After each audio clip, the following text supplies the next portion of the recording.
여러분, 국가나 또 교회나 가정이나 단체나 어려운 일을 만날 때가 있습니다.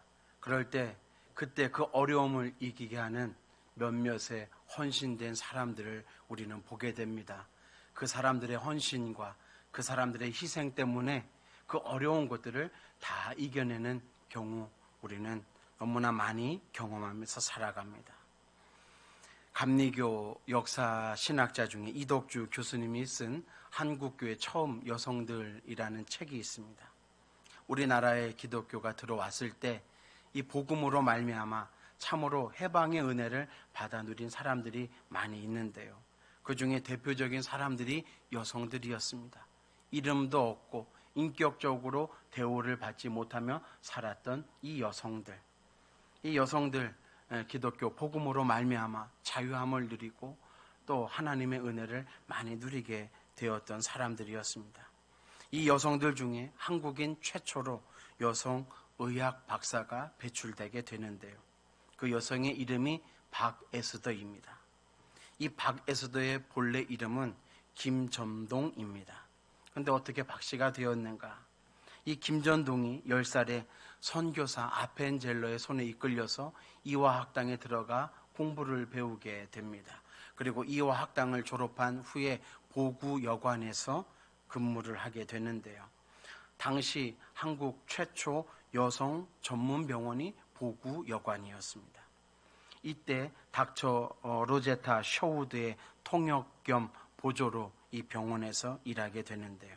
이 보구여관이 오늘날의 이화여자대학교 의과대학 부속 병원의 기초가 된 곳입니다. 자, 이 로제타 셔우드라는 이 여성 밑에서 이 김전동이 신앙의 훈련을 받게 됩니다. 이 로제타 셔우드 홀 여사가 있는데요. 이 여사의 아들이 셔우드 홀인데 이 사람이 우리나라에 크리스마스 때 되면 실이라는 우표 있지 않습니까? 그 실 우표를 처음 시작한 분입니다. 자, 이 김전동이 로제타 셔우드의 신앙 지도 아래에서 15세가 되었을 때 세례를 받게 되었고, 세례 받을 때 에스더라는 세례명을 얻게 되었습니다. 아마 우리 한국교회 초기에 우리 개신교회도 세례 받을 때 세례명이 주어진 것 같습니다. 이때 김전동에서 김에스더로 이름이 바뀌게 되어집니다. 그리고 16살이 되었을 때 이 로제타 홀의 소개로 박유산이라는 신실한 신앙의 청년을 만나 믿음의 가정을 이루게 되었고, 이때 남편의 성을 따라 이름을 김에스더에서 박에스더로 고쳐지게 된 것입니다. 그때부터 죽을 때까지 박에스더로 불리게 되었습니다. 자, 이 로제타 홀의 남편이 평양에서 의료 선교를 하였는데요. 이 사람이 닥터 홀이라는 분입니다. 아주 우리나라 개신교 역사에서 의사로서 목사로서 유명하신 분인데 짧은 사역을 마치고 하나님의 부르심을 받게 되었습니다. 그래서 이 닥터 홀의 아내인 이 로제타 홀도 남편이 죽은 후에 미국으로 돌아갈 수밖에 없게 되었습니다. 그때 이 박에스더와 남편 박유산을 데리고 미국으로 건너가게 되었고, 이 로제타 홀이 이 박에스더에게 의학 공부를 시키게 됩니다. 그렇다면 이 남편 박유산은 미국에서 무엇을 행하였는가? 이 자신의 아내 박에스더의 학비, 의학 공부를 위한 그 학비를 벌고 생활비를 벌기 위하여 셔우드가에서 운영하는 농장에서 일하게 됩니다. 정말 6년 동안 오직 아내의 학비를 위해서 뼈 빠지게 일하게 되는데요. 6년 동안 공부를 마치고 이제는 졸업과 함께 귀국을 2달 앞둔 채 이 남편 박유산이 급성 폐렴으로 숨지게 됩니다. 이 남편 오직 자신의 아내 의학 공부를 위해서 그 미국 땅에서 헌신하고 희생하면서 살다가 이제 2달을 남겨둔 채 그만 죽게 된 것이죠. 그리고 이 남편 박유산은 그 이국 땅 미국 땅에서 병사함으로 말미암아 묻히게 되었고, 이 한국의 최초 여성 의학 박사 박에스더는 남편을 미국 땅에 묻고 한국으로 돌아와 수많은 하나님의 일을 감당하게 됩니다. 제가 오늘 말씀을 시작하면서 이 이야기를 전해드리는 이유는 한국 최초의 의학 박사가 박에스더다 이것을 말씀드리려고 하는 것이 아니라 이 의학 박사를 만들기 위한 남편의 희생과 섬김이 이 의학 박사 못지않게 더 소중하고 값진 것이다 라는 것을 여러분들과 나누고 싶어서 말씀드린 것입니다. 이 남편 박유산, 아내를 위하여 썩어지는 한 알의 밀이 되어서 정말 희생하고 섬겼습니다. 그리고 이 남편의 희생과 사랑, 섬김 때문에 의학 공부를 마치고 이 아내가 한국으로 돌아와 수많은 의료 선교를 담당하게 되었고 병들어 죽어가는 수많은 사람들을 살리게 되었다라는 것입니다. 이 남편의 희생 없이는 이 박에스더는 의학 박사로서 학위를 받고 이 땅 가운데 돌아오지 못하였을 것입니다. 여러분, 오늘 구약 본문 말씀을 보면 에스더라는 이름의 여성들의 시조인 에스더가 등장합니다. 오늘 본문 말씀에도 에스더의 모습, 어떤 모습을 우리에게 보여주는가? 희생과 또 민족을 위해 헌신적인 섬김의 이야기가 기록되어 있는 것입니다. 페르시아 제국 당시에 인도에서부터 에티오피아까지 약 127개의 도시를 다스렸던 아하수에로 왕의 왕후가 되었던 에스더. 하나님은 이 에스더를 그 큰 제국의 왕으로 세우셨습니다. 에스더는 유대 나라가 망하고 바벨론 포로로 끌려온 그 포로 사람들의 후손으로 그 당시 살고 있었습니다. 어린 시절에 부모님을 이국 땅에서 잃고 나이 차이가 많이 나는 사촌 오빠 모르드게의 손에서 이 에스더는 잘 자라나게 됩니다. 한편 아하수에로 왕에게는 하만이라는 아끼는 신하가 있었는데요. 이 하만이라는 사람은 페르시아 대제국에서 왕 다음으로 가는 아주 막강한 권력을 누리며 높여진 사람이었습니다. 심지어 얼마만큼 높아졌냐면 왕이 명령하여서 이 하만이 지나갈 때 모든 사람들이 이 하만 앞에 엎드려 절하며 경배하도록 시켰던 사람이 하만이었습니다. 그만큼 아하수에로 왕도 이 하만을 절대적으로 신뢰한 것이죠. 그런데 문제는 이 하만이 지나갈 때 왕궁 대궐의 문을 드나들 때 이 대궐문을 지켰던 사람이 모르드게라는 유다 한 사람이었는데요. 이 모르드게는 이 하만에게 결코 절하지 않는 것입니다. 땅에 엎드려 절하지 않습니다. 이유는 딱 한 가지입니다. 하나님 외에 다른 사람에게 절할 수 없다라는 유대인의 신앙, 그 신앙 하나 지키기 위해서 절대로 절하지 않았습니다. 그러니 하만이 이 모르드게를 볼 때 얼마나 눈곱의 가시처럼 여겼겠습니까? 그래서 결국 모르드게는 하만에게 미운 털이 박히게 됩니다. 그리고 이 모르드게 때문에 늘 궁궐, 대궐문을 드나들 때 이 하만의 마음이 얼마나 불편했겠습니까? 그래서 결국 분노한 하만은 왕에게 은 1만 달란트의 뇌물을 주고 이 모르드게뿐만 아니라 모르드게에 속한 유다 민족들을 다 멸절할 수 있는 왕의 허락, 조서를 받아내게 됩니다. 자, 이 사실을 알게 된 모르드게는 큰 충격과 슬픔에 빠지게 되고 이 사실을 한 그 순간 자신의 옷을 찢고 그리고 베옷을 입고 죄를 자신의 머리에 다 뒤집어 쓴 채로 어디로 향하게 되냐면 궁궐, 왕궁, 대궐문 앞으로 향하게 됩니다. 거기에 앉아서 하나님을 향하여 대성통곡하며 울며 금식하며 기도하기 시작합니다. 자, 이 사실이 에스더에게도 알려지게 되었고 도대체 무슨 일인지 알아보게 되었을 때 자신의 민족이 다 멸절당하게 되었다라는 소식을 에스더도 알게 되었습니다. 자, 이 소식을 안 후 이 왕으로서 아무 일도 할 수 없는 자신의 연약함과 나약함을 에스더는 보게 되었고 경험하게 되었고 발만 동동 구르며 자기 민족이 죽어가는 날만 세워볼 수밖에 없는 그러한 처지가 되었습니다. 페르시아 법에 의하면 왕이 먼저 왕비를 부르지 않는 한 왕비는 왕 앞에 절대로 나아갈 수가 없었습니다. 만약에 이 규례를 어기고 나아갔을 때 왕이 거들떠보지도 않는다면 그 자리에서 즉시 죽게 되었습니다. 그래서 에스더가 왕 앞에 나아가지 못한 지가 벌써 30일이 되었다라고 모르드게에게 이야기합니다. 읽지는 않았지만 오늘 에스더 4장 11절 말씀을 보면 이제 내가 부름을 입어 왕에게 나아가지 못한 지가 이미 30일이라. 30일 동안 얼굴 한번 보지 못한 것입니다. 한 달 동안 왕을 아련하지 못한 것입니다. 잠자리에 들지도 않았다라는 것이지요. 그러니까 안타까운 마음에 에스더는 더욱더 발만 동동 구를 수밖에 없었다 이겁니다. 자, 이때 모르드게가 에스더에게 말합니다. 오늘 본문 14절 말씀입니다. 이때에 네가 만일 잠잠하여 말이 없으면 유다인은 다른 데로 말미암아 노임과 구원을 얻으려니와 너와 내 아버지 집은 멸망하리라. 내가 왕후의 자리를 얻은 것이 이 때를 위함이 아닌지 누가 알겠느냐.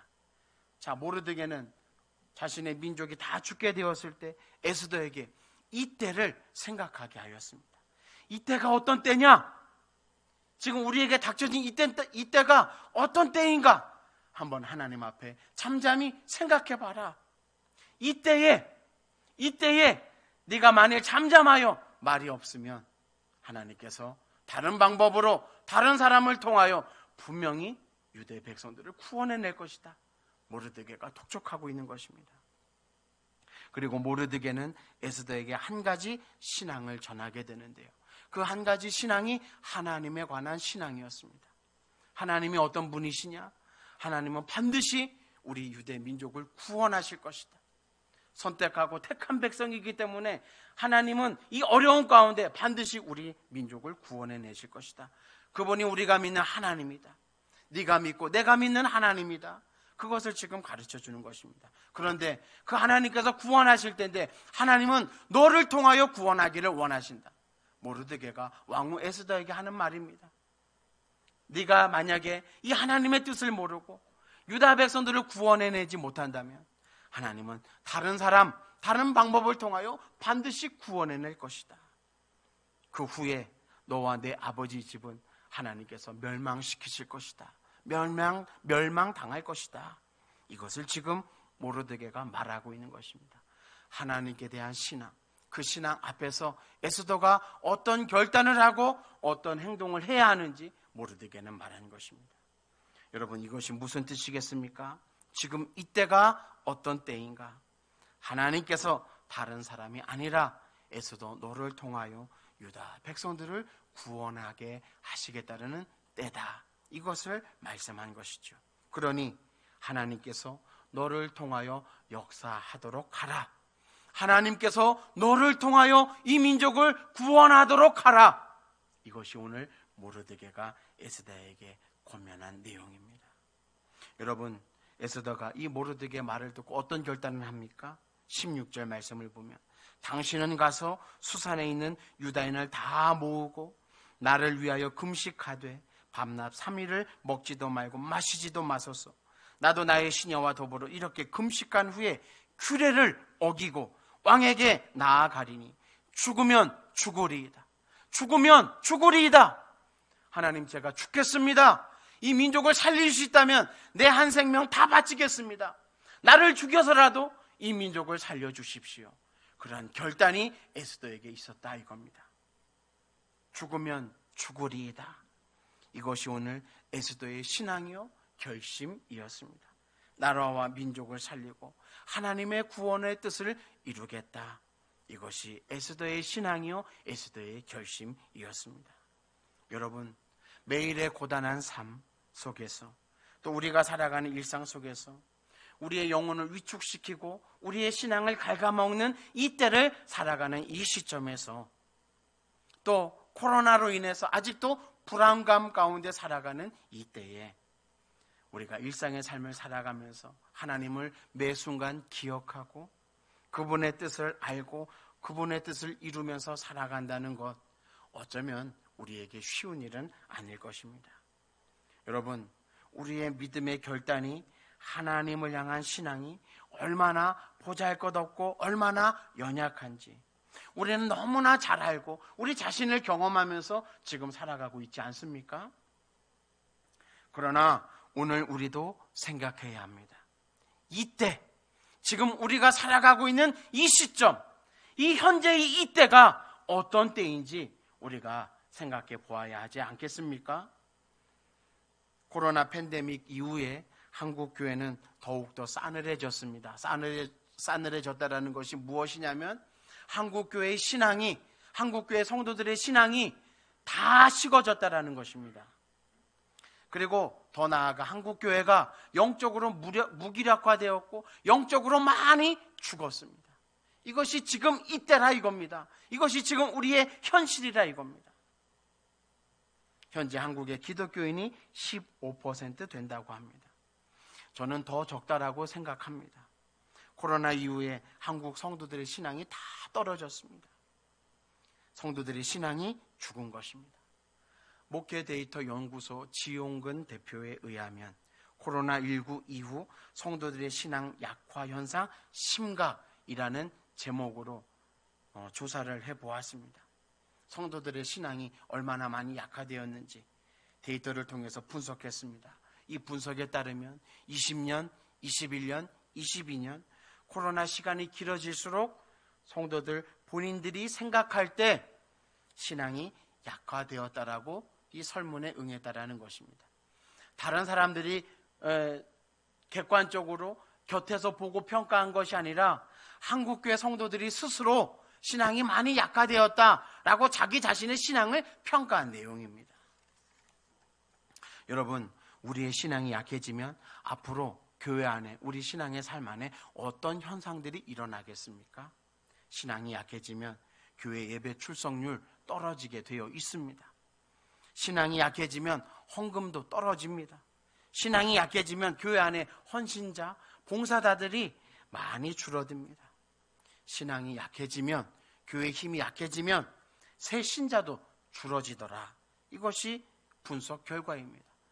예를 들어서 새 신자가 10명씩 들어왔다면 지금은 2명밖에 새 신자 등록 안 한다는 것입니다. 심지어 새 신자 등록이 없는 교회가 수두룩합니다. 가정에서는 어떻습니까? 신앙이 약해지면 아이들의 신앙이 약해지더라는 것입니다. 여러분, 이렇게 되면 성도들에게 나타나는 현상이 무엇일까요? 신앙이 약해지면 반드시 나타나는 현상이 있는데 예전보다 신앙의 갈급함이 더 심해지더라 이겁니다. 신앙이 약해지니까 신앙이 더 갈급해지더라 이겁니다. 그러면 신앙이 갈급해지면 교회에 나와서 더욱더 예배에 힘쓸 것 같은데 의외로 그렇지 않더라는 것이죠. 신앙이 약해져서 신앙이 갈급해지는데 하나님을 찾지 않더라. 이것이 지금 한국교회의 현실이라는 것입니다. 저와 여러분들의 신앙의 현실입니다. 남 생각할 거 없습니다. 우리 자신만 보아도 너무나 확연하게 드러나지 않습니까? 그래서 한국교회 성도들에게 물어보았습니다. 귀하께서 이렇게 영적으로 갈급한데 귀하께서는 영적 체험을 경험하고 싶은 의향이 있으십니까? 영적 체험 하고 싶습니까? 라고 물어보았습니다. 이 영적 체험 모든 은혜를 통틀어서 하는 말입니다. 그랬더니 이 질문에 응답한 자의 72%가 영적 체험을 갈망한다라고 대답하였습니다. 3분의 2가량이 영적 갈급함 때문에 지금 영적 체험을 간절히 사모하고 있다 이겁니다. 이것뿐만이 아닙니다. 또 하나의 심각한 문제가 있는데요. 그 심각한 문제는 3040 세대, 즉 30대, 40대가 대형 교회뿐만 아니라 모든 교회 안에서 다 무너졌다라는 것입니다. 3040 세대가 다 빠져버렸습니다. 즉 이들의 신앙이 완전히 죽어버린 것입니다. 코로나 이후 현장 예배 이탈자 중에 43% 거의 반 정도 됩니다. 이 43%가 3040 세대입니다. 즉 교회 안에서 반이 빠져나갔을 때 누가 빠져나가는가? 3040 세대입니다. 전 연령대 중에서 가장 심각하게 나타났습니다. 현장 예배 불참자들 앞으로 10년 후에 다 떠나갈 것 같다라고 응답한 사람이 73%, 3분의 2가량 되었습니다. 여러분 10년 후가 아닙니다. 짧아야 5년이라고 저는 개인적으로 생각합니다. 5년 안에 더 이상 회복되지 못하는 상태로 신앙이 밑바닥친다 이겁니다. 여러분 3040 세대가 중요한 이유가 무엇입니까? 3040 이 세대 안에 속해 있는 자녀들입니다. 이 3040 세대에 속해 있는 자녀들이 유치부, 아동부, 청소년부, 청년부까지 다 걸쳐져 있습니다. 이들이 교회에서 쑥 빠져버리니까 무엇이 가장 약화되겠습니까? 교회 학교입니다. 교회 학교, 우리 교회도 너무나 심각합니다. 그런데 이렇게 교회 학교가 심각해짐에도 불구하고 교회 안에서 교회 학교를 향한 어떤 영적인 갈망들, 대책이 세워지지 않는다는 것이죠. 심지어 교회 학교가 있다 손 치더라도 유치부부터 시작해서 점점 더 올라가면 아동부 청소년기를 거치면 수두룩하게 빠져나갑니다. 청소년부에서 청년부 올라가는 사람들 제로 수준입니다. 청년부에 올라갈지라도 청년부에서 또 이탈하는 친구들이 많이 나타납니다. 이것이 지금 한국교회 신앙의 현주소라 이겁니다. 사랑하는 여러분, 우리 교회가 저와 여러분들의 신앙이 에스더 시대와 똑같습니다. 에스더 시대 하만 때문에 이스라엘 백성들 다 죽게 되었습니다. 우리 시대는 코로나로 인해서 우리의 신앙 많이 죽게 되었고 죽었습니다. 이것이 지금 결과입니다. 유대인들은 12월 13일 죽는 날로 정해져 있어서 점점 죽음의 날이 다가오는 것이고, 저와 여러분들이 속한 교회가 신앙적으로 저는 반 이상이나 죽었다라고 생각합니다. 이런 때, 이때에, 이 시점에서 우리가 과연 어떻게 해야 하겠는가? 하나님께서 우리에게 원하시는 것이 무엇인가? 오늘 본문인 에스더가 보여주는 믿음의 모습, 이것을 통해서 우리가 어떻게 해야 하는지 깨달아야 하고 하나님 앞에 신앙의 결단을 해야 한다는 것입니다. 유다 백성들이 포로로 돌아와서 유대 땅에서 행한 일은 성전을 지은 것입니다. 제2 예루살렘 성전, 그 성전을 수르바벨 성전이라고 하는데요. 성전이 세워졌으면 이제 그 성전을 중심으로 이스라엘 백성들, 유다 백성들의 신앙이 회복되어져야 되는 것 아니겠습니까? 그런데 에스라의 말씀을 읽어보십시오. 느헤미야의 말씀을 읽어보십시오. 이스라엘 백성들의 신앙이 회복되지 않았습니다. 에스라가 노력하고 느헤미야가 노력했음에도 불구하고 이들의 신앙은 항상 흔들렸고 밑바닥치게 되었습니다. 그러한 시대에 이 유대 땅, 바벨론에서 유대 땅으로 돌아오지 않고 바벨론, 그 페르시아 제국에 남아있던 이 유대 사람들에게 하만이라는 한 사람 때문에 다 죽게 되어지는 이러한 상황과 형편이 이르게 되었다라는 것입니다. 에스더는 이러한 배경 속에서 유다 백성들에게 닥친 신앙과 이 생존의 위기를 어떻게 극복했는지 하나님은 우리에게 보여주시고, 너희들도 이렇게 해서 이 어려운 시기 신앙의 위기를 극복하라고 말씀해 주시는 것입니다. 지금 우리도 마찬가지입니다. 교회에 우리의 신앙의 위기가 찾아왔습니다. 이러할 때 우리는 어떻게 하면 이 어려움을 극복해 나갈 수 있겠습니까? 먼저 모르드게를 통해서 배우는 신앙의 교훈이 있습니다. 자기 민족이 다 죽는다는 소식에 모르드게는 옷을 찢고 베옷을 입고 죄를 뒤집어 쓰고 대궐 문 앞에서 대성통곡하면서 울고 있습니다. 누구 앞에서 우는 것입니까? 왕 앞에서 우는 것입니까? 대궐 문 앞에 있기 때문에 자신의 울음소리를 듣고 왕이 왜 우는가? 한번 살펴보아서 이러한 딱한 사정이 있었구나 라고 생각해서 왕이 도움의 손길을 바라며 그 앞에서 이 모르드게가 울고 있는 것입니까? 아닙니다. 모르드게가 통곡한 이유가 무엇입니까? 이것은 영적인 시험이며 왕이 조서를 내려 공포한 일이기에 인간의 방법으로는 돌이킬 수 없는 일이다, 이것을 생각하고 그 대궐문 앞에서 하나님을 향하여 모르드게가 우는 것입니다. 하나님께서 역사하시고 하나님께서 살려주셔야만 이 민족이 살 수 있습니다. 그것을 왕 앞에서, 하나님 앞에서 이 모르드게가 우는 것이었습니다. 만약에 하나님께서 역사하시지 않으면 그대로 죽을 수밖에 없는 것이 유대인들의 형편이었다 이겁니다. 여러분, 모르드게가 진정으로 민족을 살리려면 어떻게 해야 하겠습니까? 하만에게 찾아가서 그 앞에 무릎을 꿇고 엎드려서 제가 잘못했습니다. 제가 당신을 업신 여겼습니다. 제가 당신 앞에 절해야 되는데 제가 교만해서 절하지 않았습니다. 저를 용서해 주십시오. 아니, 저를 죽여주시고 우리 민족은 살려달라고. 이렇게 모르드게가 하만을 찾아가서 용서를 구하면 이 유다 민족이 살아날 것 같지 않습니까? 그런데 모르드게가 그렇게 하지 않았습니다. 왜 그렇습니까? 하나님이 살려주시지 않으면 아무리 자기 자신이 하만에게 찾아가서 빈다 할지라도 살려주지 못하기 때문입니다. 하나님께서 살려주셔야 합니다.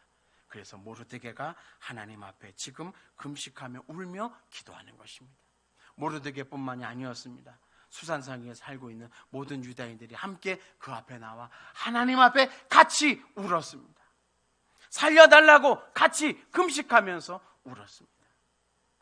또 한 사람, 자신의 동족을 살리기 위해서 결단하는 사람의 모습이 나타나는데요, 오늘 바로 에스더의 모습입니다.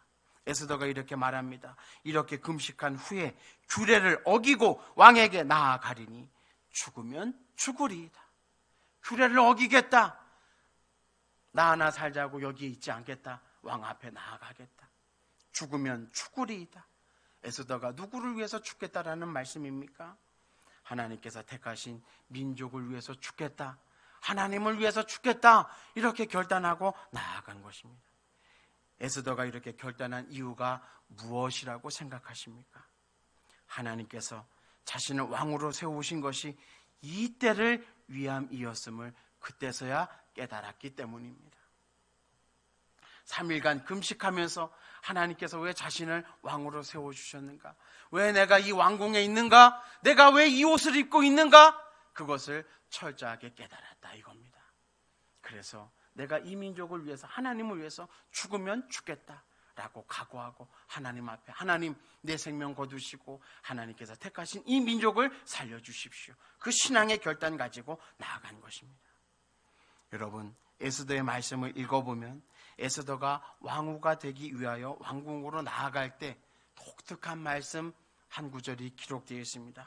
그것은 이끌려 갔다라는 것입니다. 에스더 2장 8절 말씀을 보시면 왕의 조서와 명령이 반포됨에 처녀들이 도성수산에 많이 모여 헤게의 수하에 나아갈 때 에스더도 왕궁으로 이끌려 가서 궁녀를 주관한 헤게의 수하에 속하니 이끌려 갔다 하였습니다. 에스더 2장 16절 말씀을 보시면 아하수에로 왕의 7년 10월 곧 데베롤에 에스더가 이끌려 왕궁에 들어가서, 에스더가 이끌려 왕궁에 들어가서, 이끌려 갔다라는 것은 에스더 자신이 원해서 왕후가 된 것이 아니라는 말씀입니다. 누군가에 이끌려서 갔다 이겁니다. 누군가에 이끌려서 가서 누군가의 그 이끄심 때문에 왕후가 되었다 이겁니다. 누가 에스더를 이끈 것입니까? 누가 에스더를 이끌어서 왕으로 세워주신 것입니까? 하나님이다 이겁니다. 이것을 깨달았습니다. 그래서 에스더가 죽기를 작정하고 결단한 것이죠. 여러분, 많은 분들이 교회가 어려워졌다라고 이야기합니다. 어려워진 것은 사실입니다. 그러나 여러분, 교회가 어려운 것보다 더 심각한 게 있습니다. 그것은 우리에게 신앙의 결단이 없다는 것입니다.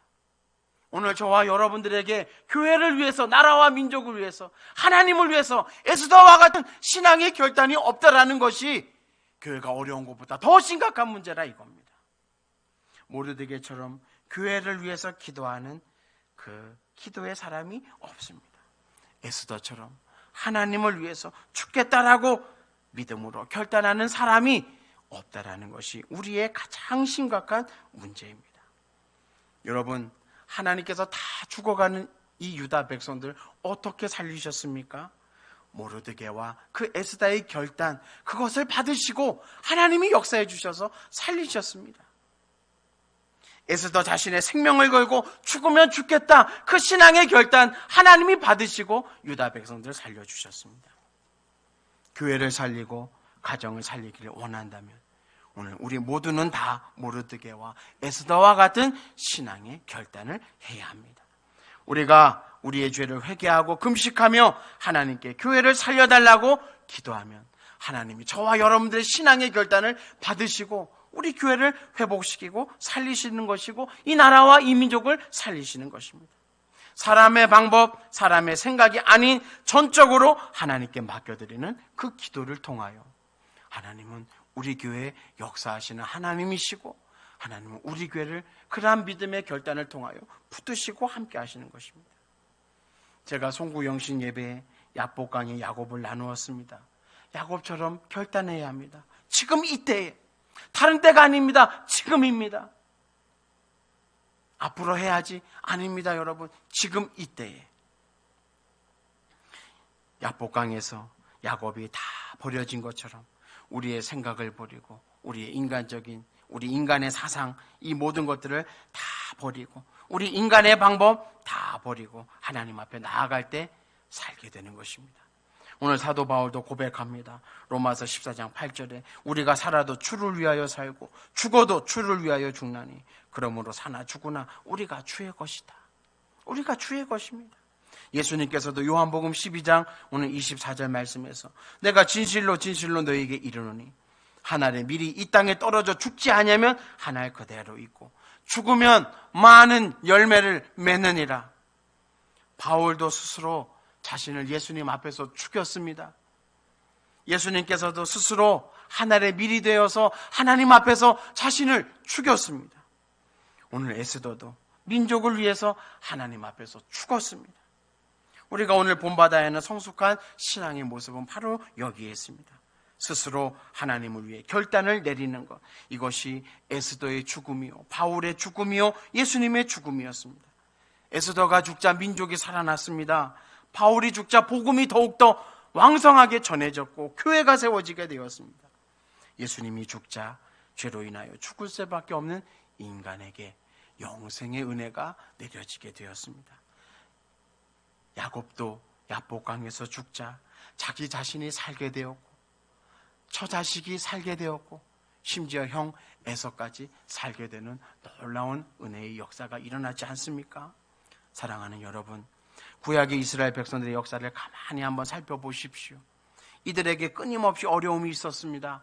출애굽한 이후나 사사기 시대나 역사 시대에 수많은 어려움과 위기가 닥쳐왔습니다. 이때 이것을 이스라엘 백성들이 어떻게 극복했습니까? 성경에 무엇이라고 기록하고 있습니까? 이들이 하나님을 찾았을 때, 하나님 앞에 기도했을 때 하나님이 그들의 기도를 들으시고 그들의 신앙의 결단을 받으시고 그들을 모든 어려움에서 다 구원해 내어주셨습니다. 모세가 기도했고 여호수아가 기도했고 사무엘이 기도했고 다윗이 기도했습니다. 기도했다라는 것 신앙의 결단을 말하는 것입니다. 그렇다면 여러분, 왜 하나님께서는 왜 부르짖어야만 들어주시고 살려주시고 역사하시는 것입니까? 그것은 부르짖고 기도하고 하나님을 찾게 하심으로써 이스라엘 백성들의 불신앙을 완전히 깨트리는 것이고 영적 나태함을 깨우셔서 하나님 앞에 신앙으로 세우기 위해서입니다. 우리도 마찬가지입니다. 저와 여러분이 우리 교회를 위해서, 여러분의 가정과 자녀와 어려움 가운데 있는 교인들을 위해서 에스더와 같은 헌신과 결심으로 하나님 앞에 나아갈 때 하나님은 저와 여러분들의 신앙의 결단을 받으시고 우리 교회 안에 역사할 것입니다. 답은 여기에 있는 것입니다. 세상에 있지 않습니다. 코로나가 떠나면 좋아지겠지? 아닙니다. 저와 여러분들의 신앙의 결단, 이때에 하는 그 결단을 통해서 하나님은 역사하신다는 것입니다. 이 귀한 신앙의 결단이 저와 여러분들에게 함께 하시기를 예수님의 이름으로 축원합니다. 기도하겠습니다.